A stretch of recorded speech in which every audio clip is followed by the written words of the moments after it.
கர்த்தருடைய பரிசுத்த ஸ்தோத்திரம் உண்டாவதாக. கர்த்தர் தாமே இந்த வார்த்தைகளை ஆசீர்வதிப்பாராக. ஏசாயா 61:10 கர்த்தருக்குள் பூரிப்பாய் மகிழ்கிறேன், என் தேவனுக்குள் என் ஆத்மா களி கூர்ந்திருக்கிறது.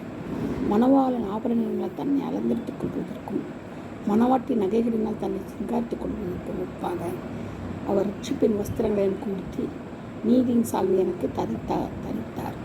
பாருங்கள், எவ்வளோ ஆச்சரியமாக இருக்குது பாருங்கள். கர்த்தருக்குள் பூரிப்பாய் மகிழ்கிறேன்.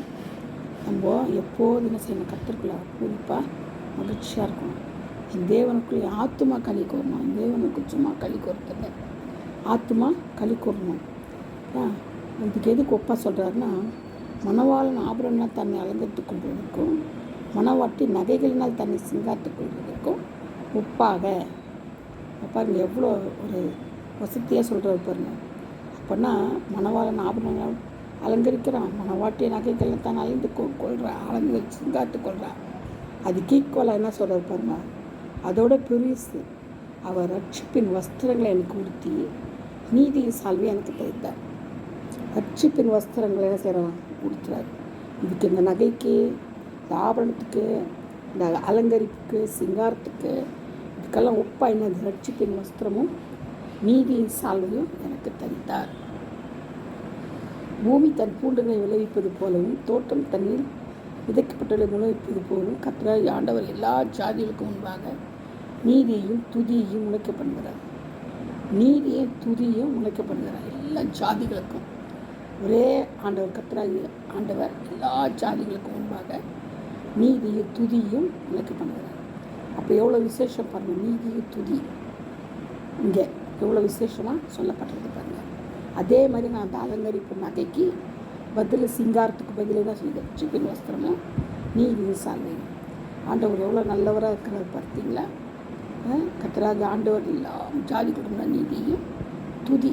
அப்போது துதி முளைக்கப்பட்ட துதி எப்போதும் நம்ம வாயில் இருக்கணும். துதி எப்போதும் இருக்கணும், எந்நேரமும் இருக்கணும். நம்ம நலமானதை பேசக்கூடாதுன்னா நல்லது கூட சொல்ல முடியாமல் இருக்குது இந்த காலத்தில். இந்த காலத்தில் மற்றவங்க வாய்த்தா இருந்தால் எல்லா வாய்த்தா வந்து நல்லா பேசுகிறாங்க, நல்லா சிரிக்கிறாங்க, நல்லா பேசுகிறாங்க. மற்றவங்க பண்ணால் நல்லா இருக்குது.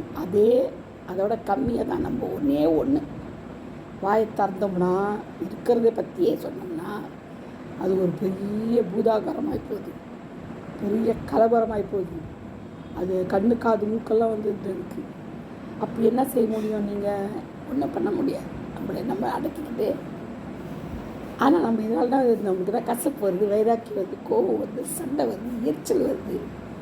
இது அத்தனையும் ஒரே கேள்வியில் வருது.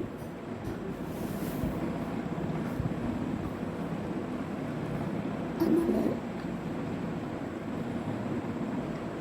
நம்ம எவ்வளோ தூரம் நம்மளுடைய வாய் அடக்கிறோமோ அவ்வளோ தூரம் நம்மளுக்கு நல்லது. அது மட்டும் இல்லை, அதுதான் நீதி கூட. நீதியும் துதியும் முளைக்க பண்ணுறாரு. எது நீதி, எது துதி? வாயால் நம்மளை அவருடைய காரியங்கள் நம்ம சேர்த்துக்கு தான் நீதி. துதி எப்போதும் சொல்லிக்கிட்டே இருக்கணும், சரிங்களா? நீதியின் சால்வை நம்ம தட்டுக்கொள்ளணும், ரட்சிப்பின் வஸ்திரத்தை உடுத்திக்கொள்ளணும். கர்த்தர் தாமே இந்த வார்த்தையிலே ஆசீர்வதிப்பாராக. Amen. Praise the Lord. God bless you all.